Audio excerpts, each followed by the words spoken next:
I took in a poor boy who dug in trash. His dad's crazy secret forever changed our lives. I was driving my garbage truck home after a long night shift when I spotted a skinny boy digging through a dumpster near an old warehouse on the edge of town. The clock on the dashboard blinked 3 in the morning, and the streets were dead quiet, lit only by the faint, flickering glow of a couple of tired streetlights that probably needed new bulbs months ago. My hands still smelled of diesel and the sour tang of trash. My back ached like someone had parked a pickup truck on it for 8 hours, and all I could think about was getting back to our little rented apartment. I pictured kicking off my muddy boots, sinking into the lumpy couch with its faded plaid cover, and splitting a cup of instant coffee with my wife Mary. Maybe even digging out that last slice of apple pie from the fridge if she had not eaten it while I was out hauling bins. But then I saw that kid, and my foot eased off the gas pedal without me even deciding to stop.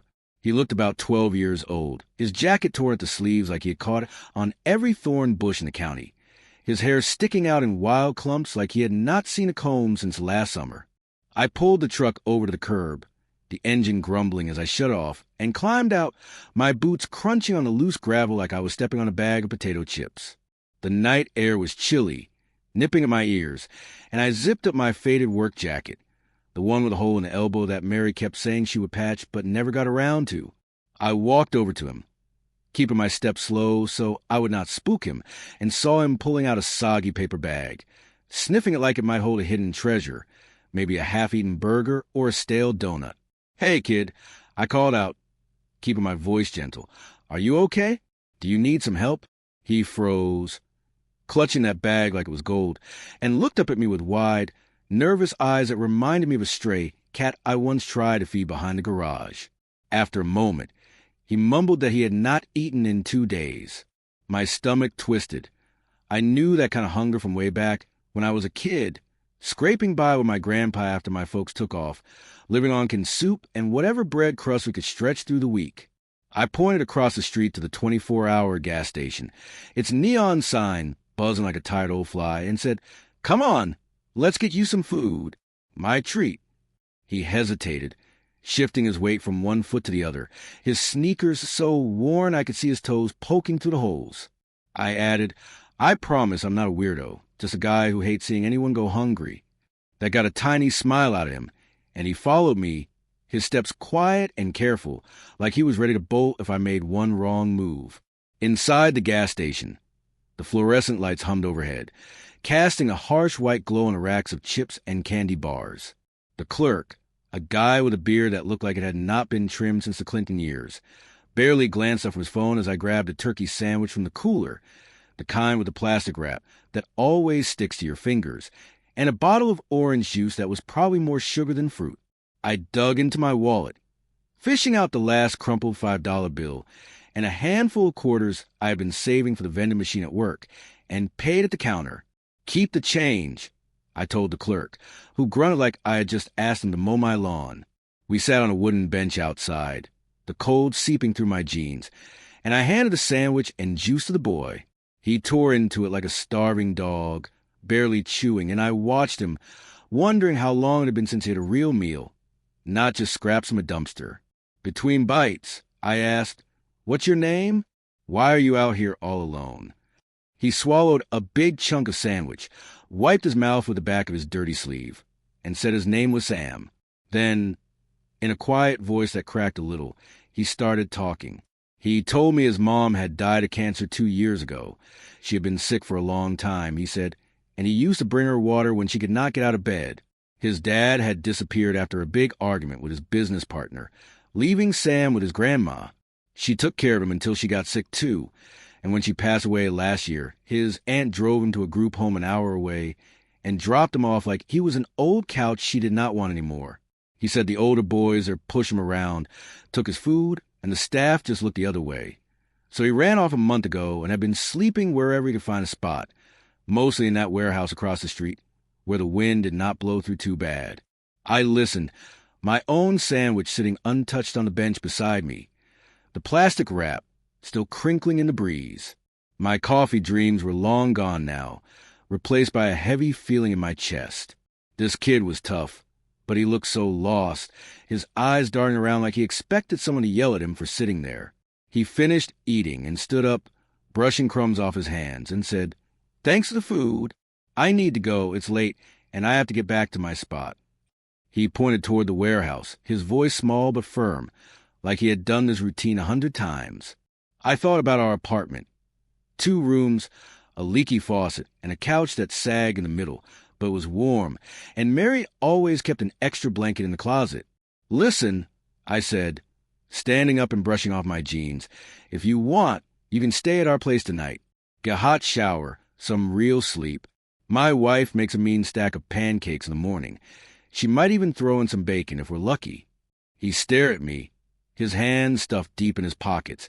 I could see him weighing it, like a kid deciding if a candy bar was worth $1. After a long pause, he nodded once and said, "Okay, but just for tonight. I don't want to be any trouble." We walked back to my truck, the engine rumbling to life with a groan that sounded like it was as tired as I was. I drove us a few blocks home, the heater blasting warm air that smelled faintly of oil and dust. The whole way, I kept glancing at him. He was clutching a thin metal bracelet on his wrist, rubbing it with his thumb like it was his only friend in the world. When we parked under the flickering light outside our building, I asked, "What's that bracelet you keep holding on to?" He looked down at it, his fingers tracing the edge, and said, "It's from my dad." His name was Thomas Jackson. He made things, solar stuff, like panels for houses and machines to save energy. He gave it to me before he left and said it would remind me of him. His voice broke a little on that last part, and I felt a pang in my gut, a memory of my own dad, who used to fix radios in our basement before he walked out when I was 9. I did not know it then, but that bracelet was about to turn our lives upside down. When we got upstairs, Mary was still awake, sitting on the couch with a mug of tea and her favorite quilt, the one her mom made with little blue stars, draped over her lap. She looked up, her eyebrows shooting up in surprise, and said, "Who's this?" I explained everything, how I found Sam by the dumpster, what he told me about his parents and the group home, and her face softened, her eyes getting that gentle look she always had when she saw someone hurting. "Poor thing," she said, setting her mug on the coffee table with a soft clink and heading to the kitchen. "He looks like he hasn't eaten in a month. Let me heat up some soup. I think we got a can of chicken noodle left in the pantry." Sam stood by the door, shifting his feet like he was not sure he belonged there. But when Mary handed him a steaming bowl and a thick slice of bread from the loaf we got at the grocery store last week, he sat down at our little table and started eating again. I watched him, this kid who had been through more than anyone should, and wondered what we were getting ourselves into. But deep down, I knew we could not send him back to the streets. Not after seeing those eyes, not after hearing that story. I live with my wife Mary in a small rented apartment above a hardware store on the edge of our little town, a place where the train whistle woke us up every morning, and the walls creaked like they were complaining about the cold. I worked as a garbage truck driver, hauling bins from one end of the county to the other for a paycheck that barely covered the rent, the groceries, and the electric bill that always seemed to climb higher than the month before. The job was steady, but it was not much, just enough to keep us afloat, with maybe a few dollars left over for a pizza on Fridays or a new pair of socks when the old ones got holes big enough to stick a finger through. Mary stayed home most days, her health keeping her from working after a doctor told us years ago she could not have kids. That news hit us hard, like a punch to the stomach that you do not see coming. And we carried that quiet hurt around ever since, dreaming of a family we thought we would never have. My own dream was simpler.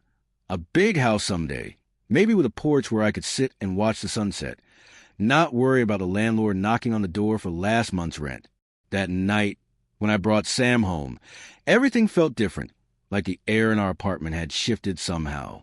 Mary had taken one look at him, his skinny arms poking out of that torn jacket, his face smudged with dirt like he had been rolling in a mud puddle, and jumped into action. She heated up that can of chicken noodle soup while I set up a spot for him on the couch, piling on an extra blanket from the closet, the one with the frayed edges she kept meaning to sew but never did. Sam sat at our wobbly kitchen table, the one with a leg we had propped up with an old phone book, and ate like he had not seen food in a lifetime. Mary hovered nearby, stirring a pot of tea on the stove, the kettle whistling like it was cheering her on.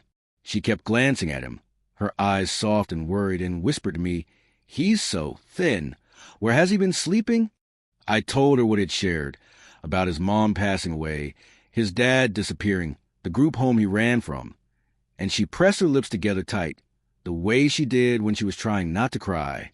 After he finished his soup, Mary handed him a glass of water and a peanut butter sandwich she had thrown together from the jar we kept in the pantry, the cheap kind from the discount store that stuck to the roof of your mouth. Sam took it with a quiet, "Thank you," and ate slower this time, like he was savoring every bite. I sat across from him, sipping my own tea, the steam warm in my face, and watched how he held that sandwich with both hands, careful not to drop a crumb. It reminded me of myself at his age, sitting at my grandpa's table with a bowl of oatmeal, wondering where my next meal would come from after my parents left me behind. Mary pulled up a chair next to me and said, "He can't go back out there. Not tonight. Not like this." I nodded, knowing she was right, and told Sam he could stay as long as he needed. He looked up, surprised, and said, "I don't want to bother you. I'll leave tomorrow." But Mary shook her head and said, "You're no bother. We've got room, and you need a place to rest." The next morning, I woke up to the smell of pancakes drifting from the kitchen. Mary was at the stove, flipping them with that old spatula she had had since we got married, the one with the chipped handle she refused to replace because it still worked fine. Sam was already up, sitting at the table with a plate piled high, a little smear of syrup on his chin. I poured myself a coffee from the pot, the cheap grounds we bought in bulk at the grocery store, and sat down with him. Mary smiled at me, her hair still messy from sleep, and said, "He's a good kid. Help me mix the batter," without me even asking. Sam grinned, just a little, and said he used to cook with his mom before she got sick. Simple stuff like eggs and toast, but it made him happy. I took a bite of my pancake, the butter melting into it just right, and felt something warm settle in my chest, like a piece of a puzzle I did not know was missing had clicked into place. Over the next few days, Sam stayed with us, sleeping on the couch with that blanket tucked around him like a cocoon.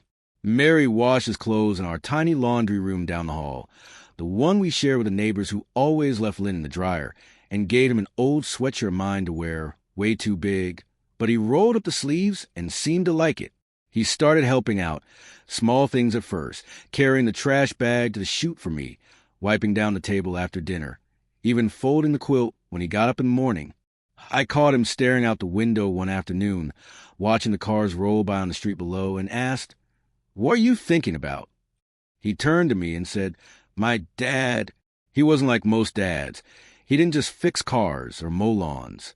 He built things, machines that use the sun to make power. He said they could change the world. His voice was steady, but his eyes looked far away, like he was seeing something I could not.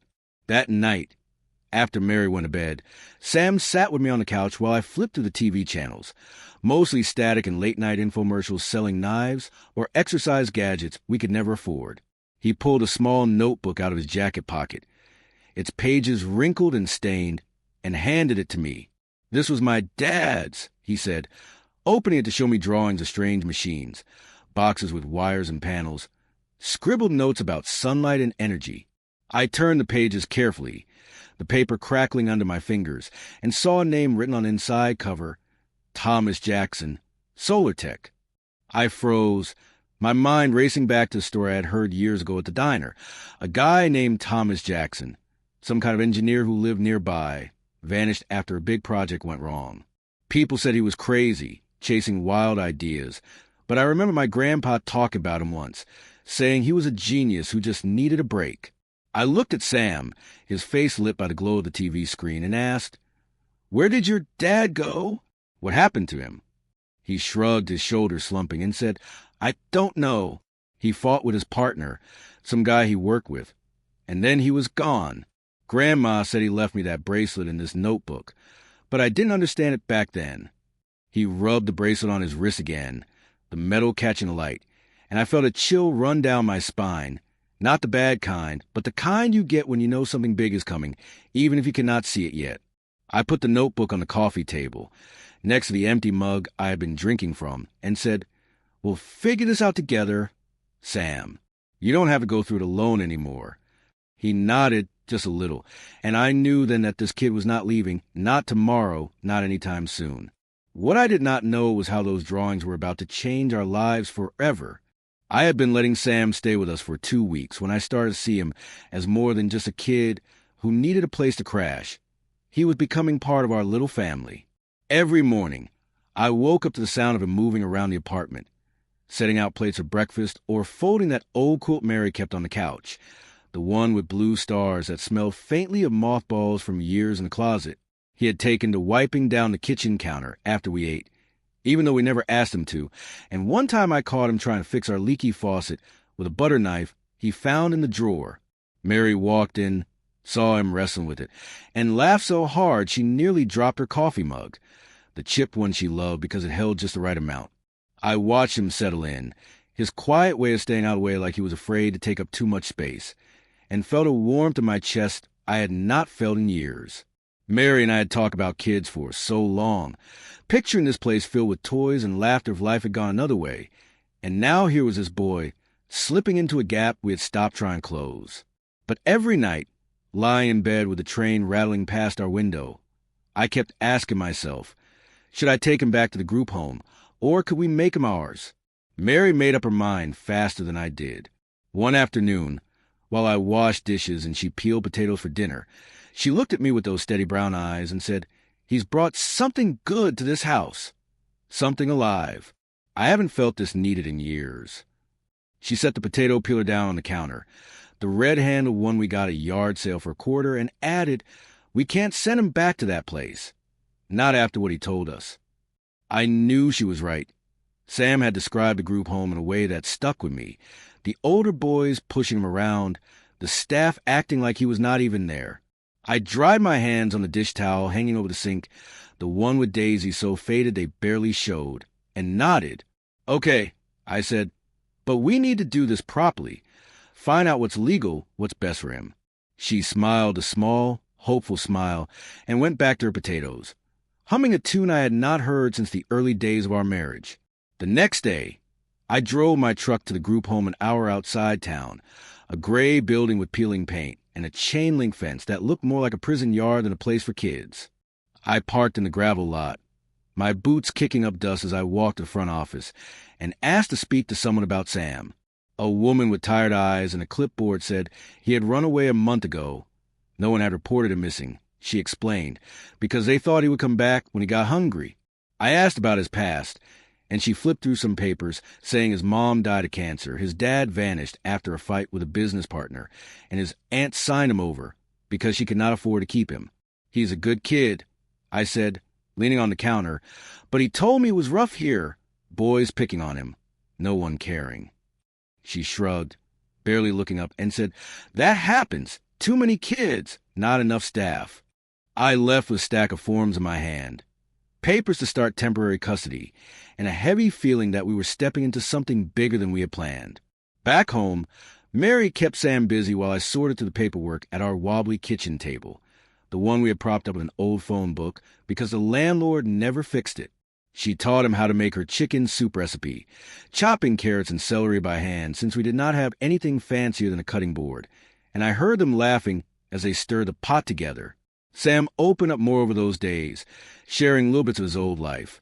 How he built model airplanes with his dad, how his mom sang country songs while washing dishes in their small kitchen.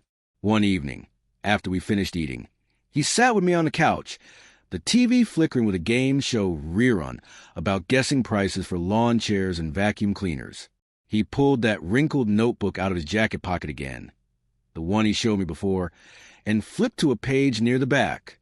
"Look at this," he said, pointing to a folded piece of paper tucked inside, a note written in messy handwriting. I unfolded it carefully, the edges crackling, and read, "Sam, if you're reading this, check our secret place at the warehouse. It's yours now. Love, Dad." My heart skipped. I remember that warehouse where I found him, the one by the dumpster that had been empty for years. I asked, "What secret place?" What did he mean? Sam rubbed his bracelet, thinking hard, and said, "He took me there when I was little. It was where he worked sometimes."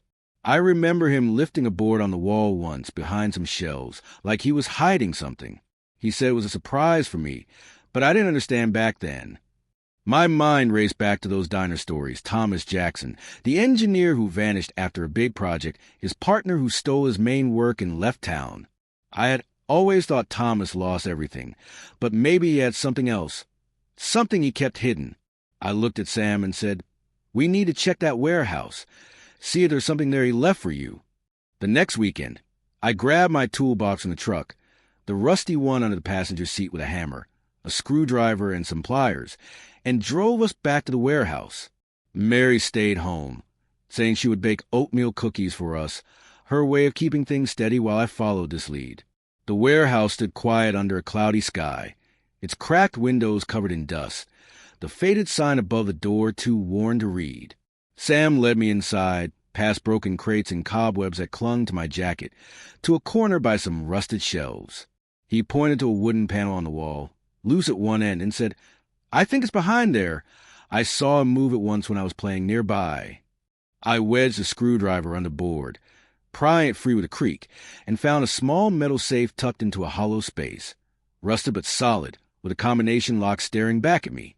Sam knelt beside it, his eyes bright, and said, "This must be it, his surprise." I tried the lock, spinning the dial a few times, but it would not budge. I had no idea what the code might be. I asked, "Did your dad ever mention a number, something special?" Sam frowned and said, "My birthday, July 15th. He called it his lucky day." I turned the dial to 715, my hands sweaty despite the cold, and pulled the handle. It clicked, and the door swung open, revealing a stack of papers and a small black device, a flat square with wires and a tiny glass panel. I pulled out the papers, my fingers trembling, and saw blueprints labeled SolarTech Backup Prototype, Thomas Jackson. My heart pounded. These were not just old notes. This was something big. I flipped through and found a letter from Thomas, dated 10 years ago. "If my partner takes the main project, this backup is for you. Sam, my real work. Keep it safe." I showed it to Sam, his face lighting up as he read it, and said, "This is something your dad made, something his partner didn't get." I gathered the papers and the device, tucking them into my toolbox. No way was I leaving them here for someone to find. I told Sam, "We're taking this home. We need a lawyer to sort out. This could be your future." He nodded, clutching his bracelet, and we headed back to the truck, the weight of that safe's contents heavy in my hands. When we got home, I spread everything out on the kitchen table, Mary's cookies still warm on a plate nearby, and explained it all to her, Thomas, the backup prototype, the partner who stole the main one.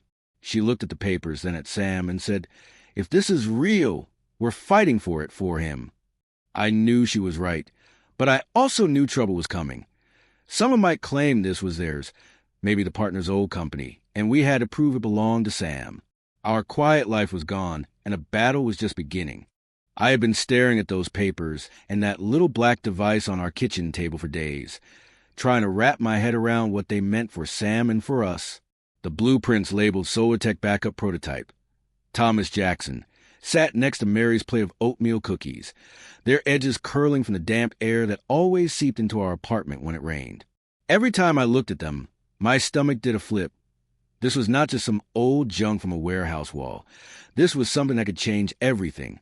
Mary kept Sam close those days, teaching him how to knead dough for bread or letting him help her scrub the pots after dinner, while I poured over forms for temporary custody and searched for a lawyer on our ancient laptop, the one that took 5 minutes to load a page and hummed like a tired old fan. We had decided to fight for Sam's rights to his dad's invention, but I knew it would not be easy. Something this big was bound to stir up trouble, and I was right. The first step was finding someone who could help us figure out what we had. I drove to the library in town the next morning, a small brick building with a flickering fluorescent light over the front desk, and asked the librarian if she knew any lawyers nearby. She handed me a phone book, thicker than a loaf of Mary's homemade bread, and pointed me to a name, John Carter, a guy who worked at an office above the barber shop on Main Street. I called him from a payphone outside, feeding it quarters I had scraped from the bottom of my truck's cup holder, and explained what we found. Thomas Jackson's backup prototype, the letter about his partner stealing the main project, Sam's story. John sounded skeptical at first, his voice crackling through the line. But when I mentioned solar tech, he paused and said he remembered the name from years ago, a company that folded after Thomas vanished. He agreed to meet us that afternoon, saying, "Bring everything you've got. This could be something." We piled into the truck, me, Mary, and Sam, and drove to John's office, the papers and device tucked safely in my toolbox under the seat. His office was small, with a desk piled high with folders and a window that looked out over Barber's shop's spinning pole. John was a short man with gray hair and glasses perched on the end of his nose, and he shook my hand like he was testing my grip. I laid out the blueprints, the letter, and the device on his desk, explaining how Sam's dad had hidden it in the warehouse wall before he disappeared. Sam sat quietly, clutching his bracelet, while Mary added, "His partner took the main project. That's what everyone said, but this must be something Thomas kept secret." John studied the papers, flipping through them with a frown, then picked up the device, turning it over in his hands. After a long silence, he looked up and said, "This is a solar battery. Small, but if it works like these plans say, it could power a house for almost nothing. It's worth a lot, maybe millions, but we need proof it's Sam's." That proof was harder to get than I thought. John told us we had to file a claim to establish Sam as Thomas's heir, and that meant digging up records, birth certificates, anything tying Sam to his dad. I went back to the group home the next day, my truck bouncing over the rough road, and asked for Sam's file. The same tired woman handed me a thin folder, saying it was all they had: his birth certificate listing Thomas Jackson as his father, a note from his aunt giving up custody, and a few scribbled lines about his mom's death. I took it to John, who said it was a start, but we needed more, a DNA test if we could get it, or something else to back it up. Meanwhile, he sent the blueprints to an engineer friend in the city to test the device, saying, "If this works, we've got a case." Days turned into weeks, and I kept driving my garbage truck, coming home with my hands smelling of trash, while Mary and Sam waited for news. John called one evening, just as we finished a dinner of spaghetti and meatballs, Mary's recipe with the sauce she simmered all day, and said the engineer had tested the prototype. "It's real," he told me, his voice sharp with excitement. "It generates power like nothing he's seen, cheap, efficient. Companies will pay big for this." My heart raced, but then he dropped the bad news. A company tied to Thomas's old partner had caught wind of it and filed a claim, saying the backup prototype belonged to them because Thomas worked for their firm. I hung up the phone, my hands shaking, and told Mary and Sam what was happening. Mary set her fork down, her face tight, and said, "They can't take it. It's Sam's." Sam looked at me, his eyes wide, and asked, "Are we going to lose it?" I shook my head and said, "Not if I can help it. We're fighting this." John took us to court a month later, a small courthouse 2 towns over with wooden benches that creaked under my weight. I wore my only good shirt, the blue one Mary ironed the night before, and sat next to Sam, who kept his bracelet hidden under his sleeve like a lucky charm. The company's lawyer, a tall man in a slick suit, argued that Thomas developed the prototype on their time, so it was theirs by contract. John stood up, his voice steady, and laid out our side. Thomas's letter proving he made this backup on his own, the birth certificate tying Sam to him, the fact that the partner had stolen the main project and left this one hidden. He held up the device, saying this was Thomas Jackson's gift to his son, not your company's property. The judge, an older woman with sharp eyes, listened quietly, flipping through the papers we brought. The room was silent as she read, the clock ticking on the wall, like it was counting down to something big. After what felt like hours, she looked up and said she had made her decision. The evidence shows this prototype was Thomas Jackson's personal work, hidden from his partner, she explained, her voice firm. The letter and birth certificate confirms Sam Jackson as his heir. The claim belongs to him. My breath caught in my throat. Sam grabbed my hand, his grip tight, and Mary let out a small gasp behind me. The company's lawyer slumped in his seat, shaking his head, while John turned to us with a grin and said, "We won." That victory opened the door to everything. John found a clean energy company in the city that wanted the prototype. After testing it again, they offered $5 million to buy it outright, saying it could power homes across the country for pennies a day. I sat at our kitchen table that night, the papers from the sale spread out next to a plate of Mary's spaghetti leftovers, and signed the deal with a pen that kept slipping in my sweaty hand. Mary hugged Sam, her eyes wet, and said, "This is yours. Sam, your dad made sure of it." I looked at them, my family, and felt my chest swell. We had won more than money. We had won a future. The next day, I drove to the courthouse again, this time to finish the adoption papers John had helped me file. The same judge looked over them, smiled at Sam, and said, "You're officially their son now. Congratulations." Sam hugged me hard, his face buried in my jacket, and Mary wiped her eyes with a tissue she pulled from her purse. When we got home, the phone rang. It was John, saying the company had launched the prototype into production, calling it the Jackson Battery in honor of Thomas. I turned on the TV that night, and there we were on the news, a story about a garbage truck driver, his wife, and a boy who turned a hidden invention into a revolution. I sat back on the couch, Mary and Sam beside me, and knew our lives had flipped upside down, not just with money, but with something bigger, something we had built together. I had been living in a daze ever since we signed those papers selling the SolarTech backup prototype for $5 million, trying to wrap my head around how our lives had flipped in just a few months. The money landed in our bank account a week after the court win, a number so huge I had to check it twice on the ATM screen outside the gas station, my hands trembling as I held the receipt. Mary stood next to me, her purse slung over her shoulder, and said, "We're rich, really rich." Sam grinned, kicking a pebble across the parking lot, and I felt like I was in a dream, like I would wake up any minute, climb back into my garbage truck, and haul bins until my back gave out. But this was real, and it was ours, Sam's inheritance, Thomas's gift, and the start of something we had never thought possible. The first thing we did was move out of that cramped apartment above the hardware store, the one with the train whistle that shook the windows every morning, and the leaky faucet we never fixed properly. We bought a house on the edge of town, a big white one with a wraparound porch, and a yard wide enough for a dog if we ever decided to get one. I stood on that porch the day we moved in, holding a cup of coffee, not the cheap instant stuff we used to buy, but real beans Mary ground herself in our new kitchen, and watched Sam run across the grass, chasing a butterfly like he was a kid again, not a boy who had slept by dumpsters. Mary came out with a broom, sweeping dust off the steps, and said, "This is home now, not just a place to crash." I nodded, sipping my coffee, and felt a weight lift off my shoulders. No more rent checks, no more stressing over the electric bill sneaking up. I quit my job at the garbage company the next day, walking into the office with my keys and my stained jacket, the one with a hole in the elbow Mary never got around to patching. My boss, a gruff guy named Pete who always smelled like cigarettes, looked at me like I had gone crazy and said, "You sure about this? You've been hauling trash for 15 years. I smiled, handed me keys, and said, "I've got something better now. Something for my family." He shook his head, muttering about how I would miss the steady paycheck. But I walked out feeling lighter than I had in years. No more night shifts, no more diesel fumes clinging to my hands.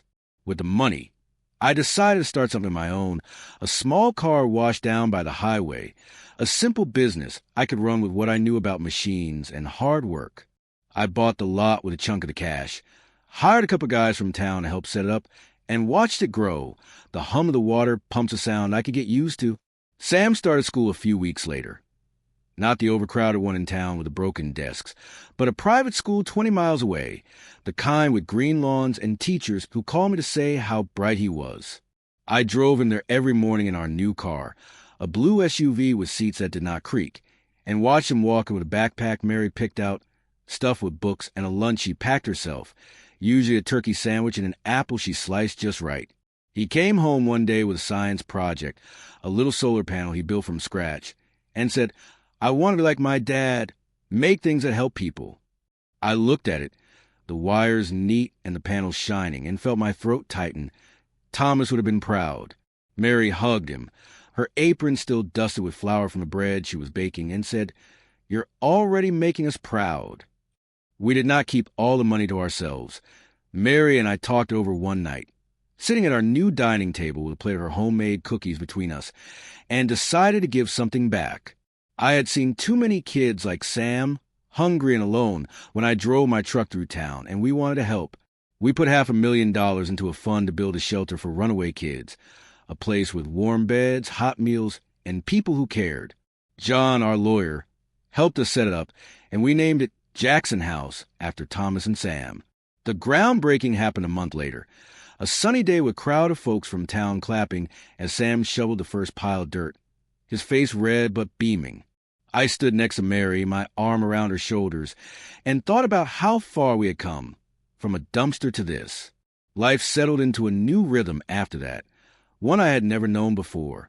I ran the car wash a few hours a day, checking the pumps and chatting with customers who pulled in off the highway, their muddy tires leaving tracks on the concrete. Mary took up gardening in the backyard, planting tomatoes and carrots in neat rows, and Sam helped her water them after school, his sneakers muddy by the time they came inside. We ate dinner together every night. Sometimes spaghetti, sometimes roast chicken Mary cooked in our shiny new oven, and talked about little things like what Sam learned in class or how many butterflies he saw that day.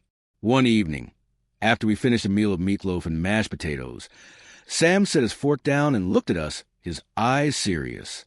He asked, "Now that you got all this, the house, the money, will you still want me around?